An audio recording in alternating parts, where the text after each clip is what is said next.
Kalau anak yang paling kita kasih itu mengejar kita, mengancam kita, dan mau membunuh kita.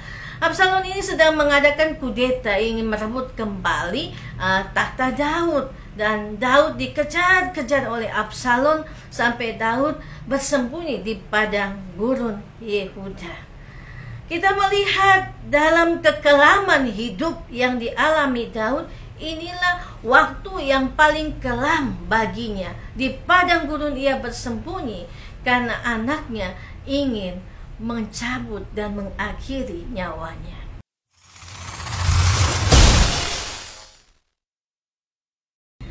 Bapak saudara yang diberkati Tuhan, kehausan menjadi bagian yang sangat manusiawi dalam hidup kita setiap hari. Oleh karena itu, kita selalu membutuhkan pelepas dahaga. Karena kehausan membuat kita membutuhkan air yang bisa menyegarkan kembali jiwa kita. Kita bersama-sama akan membaca dari Mazmur 63 ayat 1 sampai 12. Ya, kita akan membaca dalam Mazmur 63 ayat 1 sampai 12. Mari kita lihat bersama-sama firman Tuhan.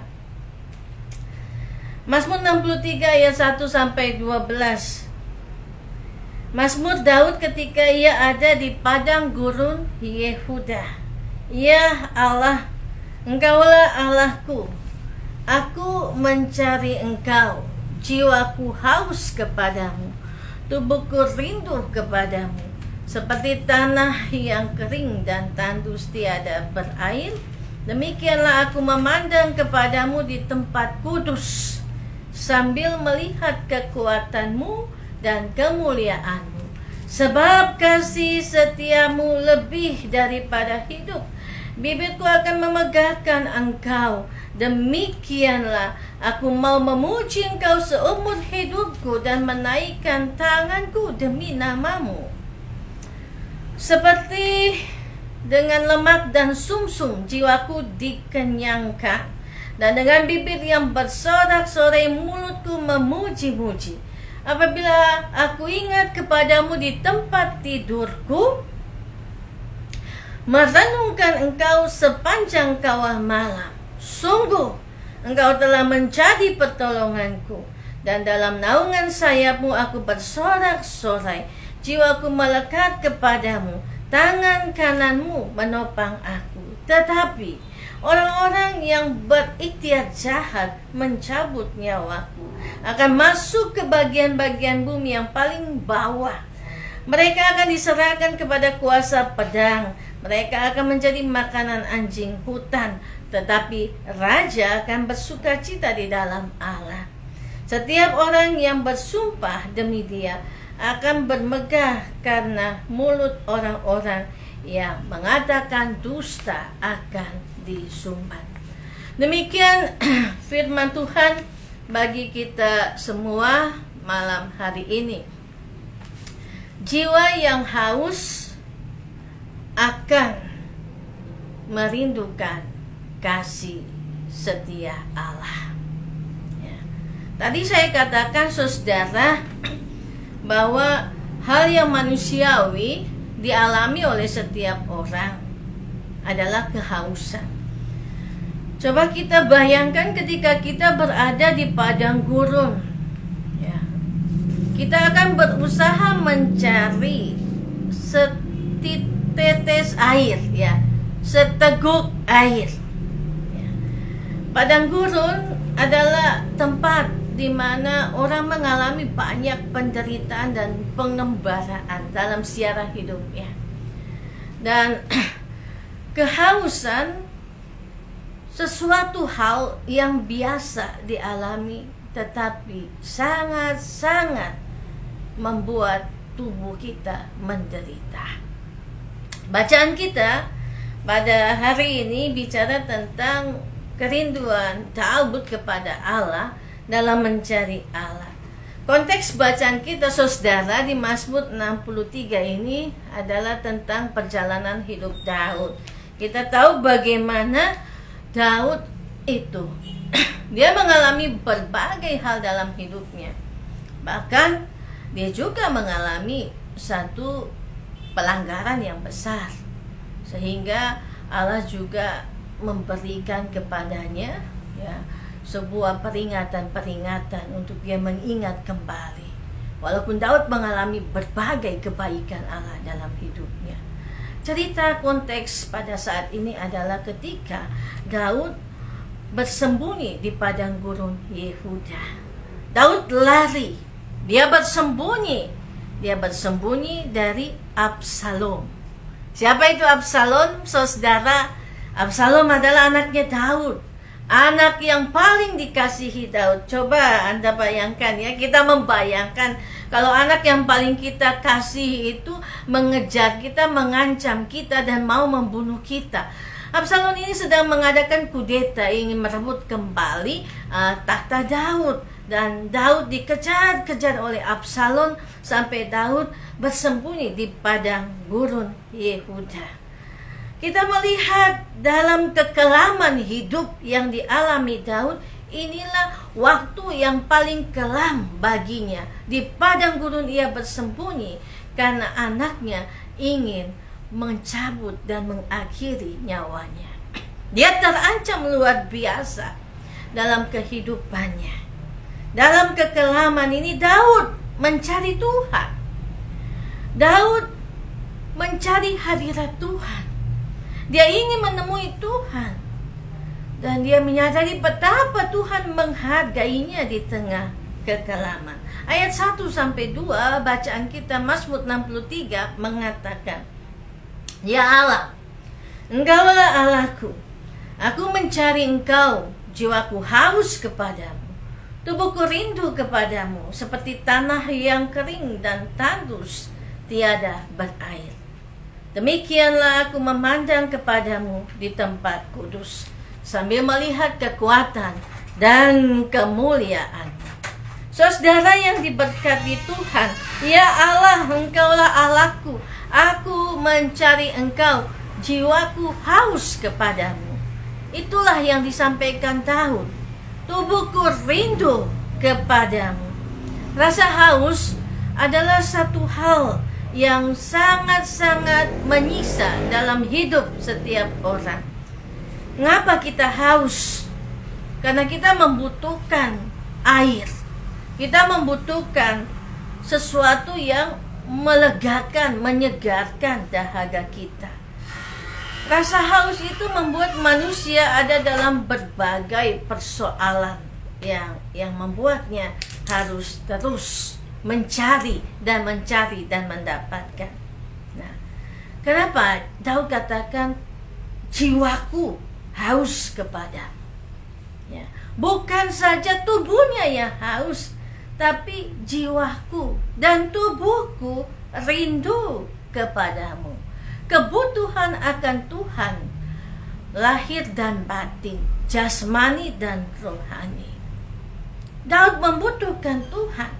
Bukan hanya membutuhkan pertolongan Tuhan, tapi Daud membutuhkan kehadiran Tuhan, mencari Tuhan, mendapatkan Tuhan dalam rasa hausnya. Karena apa? Ada yang kosong dalam hidupnya. Jiwanya haus. Jiwanya membutuhkan kehadiran Tuhan. Ada rasa haus di hati manusia. Hari ini banyak.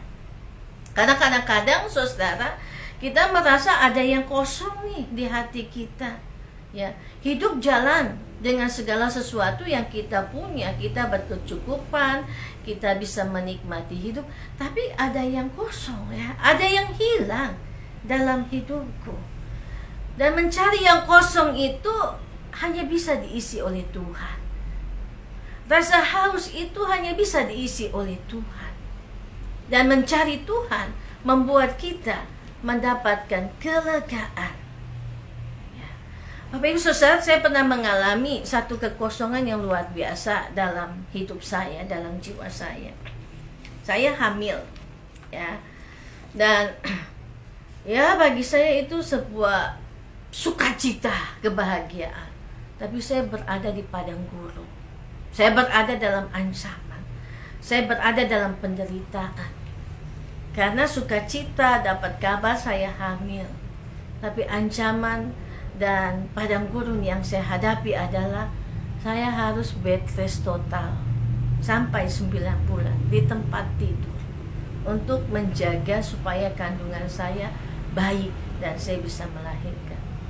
Apa yang terjadi? Saya tetap kerja, ibu bapak saudara. Saya melayani, saya mengatur semua pelayanan dari tempat tidur. Ternyata WFH, work from home ya, bukan hanya pada hari ini, tapi 23 tahun yang lalu. Saya bekerja dari rumah, saya telepon, saya bagi tugas, siapa yang pimpin ibadat, siapa yang pimpin perjamuan, dan seterusnya. Sampai akhirnya saya harus melahirkan dan kami datang di Kupang. Saudara, penderitaan itu ada dalam sukacita, karena penderitaan itu tidak habis. Datang sampai di rumah sakit, dokter bilang begini, ya, almarhum mendiang Dr. Sius Anakpaku, Ibu Pendeta, ini kita harus segera operasi. Tidak siap, mendadak langsung didorong ke kamar operasi dan mengatakan kepada suami saya, Pak Pendeta, ya Pak Winston, ya karena suaminya pendeta, tolong tanda tangan, kita akan selamatkan ibu dan anak. Bapak Ibu Saudara, apa yang saya alami sebagai seorang pendeta? Saya takut. Saya berada di padang gurun. Saya berada dalam kegelapan. Saya berada dalam penderitaan. Aduh, apa yang akan terjadi? Kita coba selamatkan ibu dan anak. Saya berkhotbah bagi diri saya sendiri. Saya menguatkan diri saya sendiri. Dan saya katakan kepada diri saya, kepada jiwa saya akan baik-baik saja. Itu yang saya katakan kepada diri saya. Saya akan baik-baik saja. Maka langsunglah operasi itu berjalan dengan baik. Tapi memang saya ada dalam sebuah padang gurun yang luar biasa. Saya dengar dokter bicara, saya dengar dokter saling menguatkan, bercerita, ya pokoknya omongnya enak-enak di ruang operasi, ketawa, ya. Dan saya bilang, saya sadar, dokter, saya sulit bernafas, saya tidak bisa bernafas. Langsung saya dikasih oksigen, sementara mereka mengerjakan operasi itu. Dan saya katakan kepada diri saya baik-baik saja. Tuhan Yesus, saya baik-baik saja. Ya, saudara, saya berhasil melewati padang gurun itu, penderitaan itu. Dan saya merasakan bagaimana orang yang kehausan luar biasa ketika dia merasa disegarkan. Itu jiwa yang haus kepada Allah. Kita juga mengalami persoalan yang berbeda dalam hidup kita. Tapi ketika kita mengatakan kepada diri kita sendiri, saya akan baik-baik saja, maka kita akan baik-baik saja. Karena apa yang kita katakan langsung direkam oleh otak kita dan mempengaruhi seluruh kondisi dan situasi hari ini bagi kita untuk kita bisa mengatakan saya baik-baik saja. Rasa haus, kebutuhan akan Tuhan, bukan hanya kebutuhan akan air, menjadi kebutuhan yang membuat kita bisa mengatakan, Tuhan, saya akan baik-baik saja karena saya punya Tuhan. Saya butuh ketemu Tuhan. Walaupun saya tidak bisa melihat Tuhan, saya merasakan kehadiran Tuhan. Tuhan memperlihatkan keberadaan Tuhan untuk membuat saya baik-baik saja. Saya melihat diri Tuhan dalam tangan para dokter yang bekerja pada waktu pengembaraan itu terjadi, pada waktu padang gurun itu menjadi bagian dalam kehidupan saya. Ibu bapak saudara, yang dialami Daud dalam situasi yang berbeda, tapi dalam ancaman dan rasa haus yang sama akan Tuhan. Daud menyadari kekeliruannya, Daud menyadari dosanya walaupun Allah telah mengampuninya. Tapi Daud sadar bahwa pedang itu akan tetap menjadi pedang bermata dua yang tertuju kepadanya lebih dahulu dan kepada orang lain. Kalau Absalom anaknya melakukan hal yang menyakiti hati Daud, karena Daud sadar hidupnya dalam keberdosaannya menjadi sesuatu yang harus dipulihkan kembali dalam rasa haus mencari Tuhan. Jiwaku haus kepadamu, tubuhku rindu kepadamu, seperti tanah yang kering dan tandus tiada berair. Kita butuh akan Tuhan, kita butuh akan mencari dan mendapatkan Tuhan, bukan saja pertolongan dari tangan Tuhan yang besar dalam hidup kita. Padang gurun tempat kita belajar mengalami rasa haus. Padang gurun juga tempat kita belajar untuk memberikan tempat dalam kebutuhan. Rasa haus itu dipenuhi akan Tuhan. Padang gurun adalah tempat kita belajar bersama-sama mencari hadirat Allah. Apa padang gurun ibu bapa hari ini yang dialami dalam rasa haus? Ada yang hilang dalam jiwa saya, ada yang hilang dalam hidup saya, ada yang kosong dalam hidup saya. Mungkin ketika padang gurun yang kita alami bukan saja anak-anak yang mengecewakan kita, mungkin saja suami atau istri yang mengecewakan kita. Ada yang hilang dari separuh hidup kita, ada yang hilang dari separuh nafas kita. Tapi bukan hanya separuh nafas kita, seluruh nafas kita akan hilang dalam kehausan kita untuk mencari Allah. Itulah yang dinamakan kekeringan rohani. Orang mendapatkan kekeringan rohani dan dia harus mendapatkan kembali sumber kehidupan dalam rohani yang terus dilahirkan, diteteskan, dilahirkan kembali dalam rasa haus yang didapatkan mencari Allah. Demikianlah aku memandang kepadamu di tempat yang kudus, sambil melihat kekuatanmu serta kemuliaanmu. Ayat 4, sebab kasih setiamu lebih baik daripada hidup, bibirku akan memegahkan engkau. Demikianlah aku memuji engkau seumur hidupku dan menaikkan tanganku demi namamu. Sebab kasih setiamu lebih baik daripada hidup. Ini bagian kedua yang mau diingatkan kepada kita semua. Rasa haus akan Tuhan memberikan kesempatan bagi kita untuk terus mencari, menemukan, mendapatkan hadirat Allah, bertemu dengan Allah. Dan kita akan bisa mengatakan dalam perjumpaan dengan Allah kepada diri kita sendiri, saya akan baik-baik saja. Saya akan baik-baik saja. Saya butuh ketemu Tuhan, tapi saya juga butuh untuk sentuhan mengatasi rasa haus ini dengan bertemu sumber kehidupan, sumber mata air, yaitu Yesus. Yesuslah sumber kehidupan, air kehidupan yang mengalir dalam hidup kita, yang memberikan rasa segar dan menghilangkan dahaga dalam haus yang kita alami. Kasih setiamu lebih baik daripada hidup.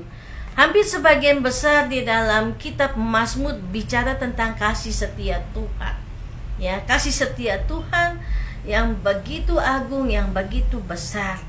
Dan Daud mau menceritakan dalam hidup yang dialaminya penuh ancaman dan bahaya, dia merindukan Tuhan. Aku haus akan Engkau Tuhan, aku haus akan pribadimu ya Tuhan. Aku tahu bahwa kasih setiamu lebih baik daripada hidup. Kasih setiamu lebih baik daripada hidup, dan bibirku akan memegahkan namamu, memegahkan Engkau ya Tuhan.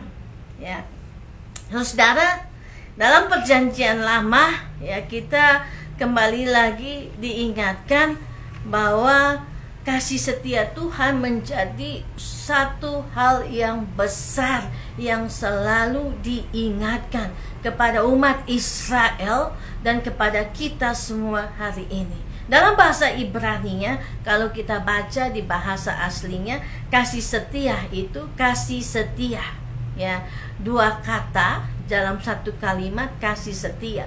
Bahasa Ibrani-nya keset, ya, bukan keset kaki tapi keset. Keset itu artinya kasih setia. Kasih setia yang tidak dapat dipindahkan. Kasih setia yang tidak dapat digantikan. Ya. Kasih setia yang tidak dapat dibeda-bedakan. Ya. Bahasa Ibrani keset dalam Perjanjian Lama adalah kasih setia, itu adalah sebuah konsep perjanjian, kasih perjanjian, atau dalam Perjanjian Lama dikatakan covenant, perjanjian Allah. Jadi kasih setia itu adalah kasih perjanjian. Apa itu kasih perjanjian? Kasih perjanjian atau keset adalah sebuah pemahaman yang mau mengingatkan kepada kita bahwa perjanjian Allah itu selalu nyata dalam kehidupan setiap manusia. Bila kita bersalah, kita mencari Allah, Ia menemukan kita, kita mendapatkan Allah, Dia mengampuni kita. Itulah kasih perjanjian Allah. Bila kita ada di dalam ancaman, Allah melindungi kita. Dan Daud pada saat dia berada di dalam ancaman, pada saat dia berada di dalam rasa bersalah, mencari Allah, dia mendapatkan kasih setia Allah. Daud mendapatkan keset dari Allah, kasih setia Allah, kasih perjanjian yang diberikan Allah kepada Daud. Kasih perjanjian yang diberikan kepada setiap orang percaya, keset. Kita mendapatkan keset dari Allah, kasih setia Allah. Dan pemazmur mau katakan, sebab kasih setiamu lebih baik daripada hidupku. Kasih perjanjian Allah lebih baik daripada hidup. Sebab perjanjian Allah menjadi perjanjian yang membebaskan kita. Perjanjian Allah di dalam keset itu memberikan anugerah, kasih, pengampunan, pembebasan, perlindungan bagi kita semua di dalam Kristus putranya. Keset, kasih setia Allah menjadi nyata dalam perjanjiannya bagi umat yang dikasihinya. Daud sadar bahwa dia ada di dalam ancaman. Daud menyadari bahwa dia bersalah, hidup berdosa, melakukan hal yang menyakiti hati Allah. Dan kalau dia menerima bagian dari upah dosanya dengan pedang bermata dua yang kembali lagi menuju kepadanya, anaknya Absalom melakukan pengkhianatan terhadapnya, menyakiti hatinya. Tapi Daud mau katakan, keset, kasih setia Allah lebih baik daripada hidupku. Kasih setia Allah tidak pernah berubah di dalam kehidupanku. Hari ini kita juga diingatkan bahwa kasih setia Allah lebih baik dari hidupku. Bibirku akan memegahkan Engkau ya Allah. Keset, kasih setia Allah menjadi bagian dalam hidup kita untuk mencari, menemukan, dan mendapatkan kasih perjanjian itu. Sebab Allah yang berjanji adalah Allah yang tidak pernah mengingkari janjinya. Allah yang berjanji adalah Allah yang menepati janjinya. Jadi konsep keset dalam perjanjian lama yang diungkapkan oleh pemazmur adalah kasih perjanjian Allah. Keset, kasih setia Tuhan yang menjadi bagian untuk menghidupkan kita kembali dalam rasa haus itu, mencari, mendapatkan Allah. Dan jiwaku yang haus kepadamu, bukan saja haus secara dahaga jasmani, tapi jiwa yang haus, kekeringan hidup kita dalam rohani kita, mendapatkan keset, kasih setia Allah dalam hidup kita, ya. Dan Mazmur 63 ini menjadi satu pujian yang diciptakan, ya. kasih setiamu lebih dari hidup. Ya, itu saya pernah dengar pujian itu.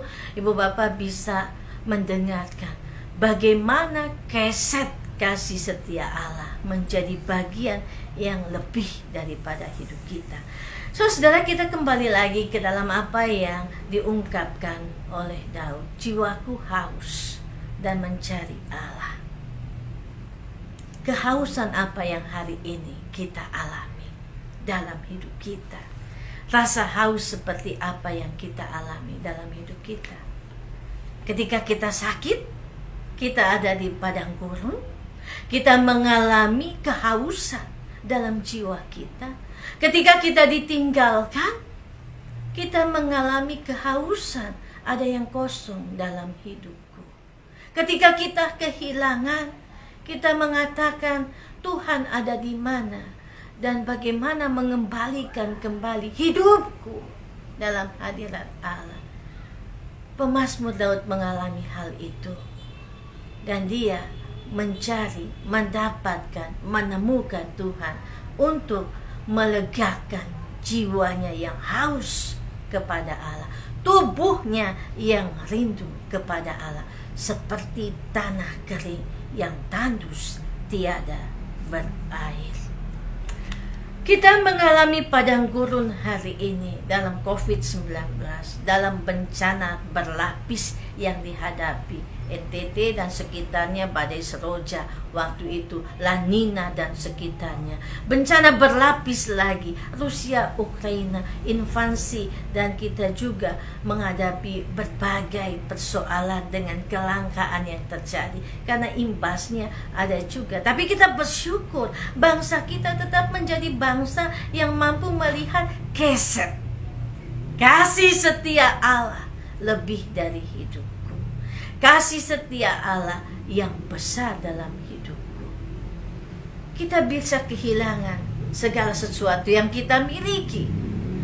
Harta milik kita, orang yang kita kasihi. Kita kehilangan pekerjaan kita. Kita kehilangan anak-anak kita mungkin yang meninggalkan kita. Orang tua kehilangan anak-anaknya, anak-anak kehilangan orang tua yang meninggalkan mereka, bapak ibu yang berpisah, suami yang meninggalkan istri, istri yang meninggalkan suami. Keset kasih setia Allah ada di situ. Apapun agama kita, apapun yang kita yakini, katakanlah kepada diri kita, katakanlah kepada diri ibu bapak dan saudara, hari ini saya akan baik-baik saja, karena keset kasih setia Allah lebih daripada hidupku. Dalam perjanjian yang diberikan oleh Allah, Allah memberikan anugerah dalam hidupku. Padang gurun hari ini menjadi padang gurun yang membuat kita belajar mengalami rasa sakit, belajar menghadapi rasa haus, dan juga belajar untuk menemukan kembali Allah, belajar untuk mengatasi rasa haus. Nah, ini yang penting. Keset kasih setia Allah menolong kita belajar mengatasi rasa haus. Yang pertama, kita mengingat kembali, in memoriam, di dalam apa yang kita ingat. Apa yang kita alami hari ini akan terus menjadi ingatan kita untuk mengatasi rasa haus. Saya baik-baik saja. Kasih setia Allah, keset Allah ada bagi saya. Kita menilai kembali. Menilai kembali itu bagian dari refleksi hidup kita. Kenapa hal ini terjadi dalam hidup saya? Apa yang saya alami tidak mungkin terjadi begitu saja. Jadi introspeksi diri, ada perbandingan, menilai kembali. Kalau hari ini saya mengalami rasa haus dalam pengembaraan di padang gurun, bukan hanya di padang gurun Yehuda seperti pemazmur Daud, tapi padang gurun kita hari ini, dalam keluarga kita, dalam penyakit kita. Mari kita menilai kembali, merefleksikan kembali apa yang terjadi dalam hidup kita, mengingat, menilai, dan menemukan kembali Tuhan dalam hidup kita setiap hari. Saudara yang diberkati Tuhan, saya mau kasih contoh begini. Satu hal yang sangat sederhana sekali bagi kita semua. Kita di rumah ada telur, ya biasa kita menu yang paling praktis itu telur dan ubi, entah ubi petatas, ubi jalar, atau ubi kayu atau singkong. Coba kita rebus sama-sama ubi yang padat itu, ya, dan telur yang lembek, ya, karena kalau telur dibanting dia akan pecah, ya. Kalau ubi dibanting dia tidak pecah, tapi taruh di dalam satu wadah, lalu didihkan dia dalam derajat Celcius yang tinggi sehingga dia matang bersama-sama. Bapak Ibu Saudara akan memperhatikan itu. Telur yang rentan pecah, dia akan padat. Kita bisa kupas kulitnya dan kita bisa makan. Ubi yang begitu keras, ya, dia akan menjadi lembut. Kita bisa makan kembali. Hidup kita dalam pengembaraan di padang gurun adalah sebuah bagian yang Tuhan didihkan untuk membuat kita menemukan Tuhan dan mengatasi rasa haus kita. Kita yang keras akan menjadi lembek. Sehingga firman Tuhan katakan batu pun akan bisa, ya, diubah menjadi roti. Kita yang rapuh dan rentan akan menjadi kuat seperti telur tadi, yang dibanting pecah, tapi ketika dididihkan dengan berbagai pergumulan, kesakitan, penderitaan, maka kita akan menjadi kuat dan menghadapi hidup. Banyak orang bisa mengatasi rasa hausnya hari ini dengan mengingat kembali dan menilai dalam refleksi dirinya untuk menemukan Tuhan yang rapuh menjadi kuat. Lihat, begitu banyak ibu-ibu yang mengalami penderitaan, ditinggalkan oleh suaminya, entah meninggal, mati, ataupun ditinggalkan dan ditelantarkan. Tapi dia bisa menjadi seorang perempuan yang kuat dan tangguh. Yang pertama, hancur dan retak, bisa hancur berkeping-keping dan tidak berbentuk seperti telur yang dibanting dan pecah. Dia ketika dididihkan dengan berbagai pengembaraannya untuk menemukan Tuhan dalam penderitaannya di padang gurunnya, dia akan menjadi telur yang padat dan kuat. Dia mampu berdiri bagi anak-anaknya. Dan ada anak-anak yang mampu berdiri bagi orang tuanya. Ada orang tua yang juga mampu berdiri dengan Tuhan bagi anak-anaknya. Orang yang begitu keras seperti ubi, ketika dia mengalami pergumulan dan pergolakan, Allah mendidihkannya dalam penderitaan. Allah mendidihkannya dalam padang pengembaraannya untuk menemukan Allah, mengatasi rasa hausnya. Dia akan menjadi seperti ubi yang lembek. Artinya dia percaya dan mengembalikan seluruh kehidupannya kepada Allah. Bila kita bersalah, kita mencari Allah dan dia akan mengampuni kita. Allah akan mengampuni kita. Bila kita ada dalam ancaman, Allah akan melindungi kita. Itulah keset kasih setia Allah yang diberikan kepada setiap umat percaya. Apapun persoalan kita hari ini, ancaman yang kita hadapi, padang gurun yang kita lewati, tetaplah mencari dan menemukan Allah dalam kehausan jiwa kita, untuk kita bisa mengatasinya bersama-sama dengan Allah. Sebab pemazmur katakan, kasih setiamu lebih daripada hidup. Keset kasih setia Allah lebih daripada hidup, ya. Mari menikmati semua kasih setia Allah dalam hidup kita setiap hari. Mari kita menikmati perjumpaan dengan Tuhan dalam kasih setia yang diberikan Allah, ya.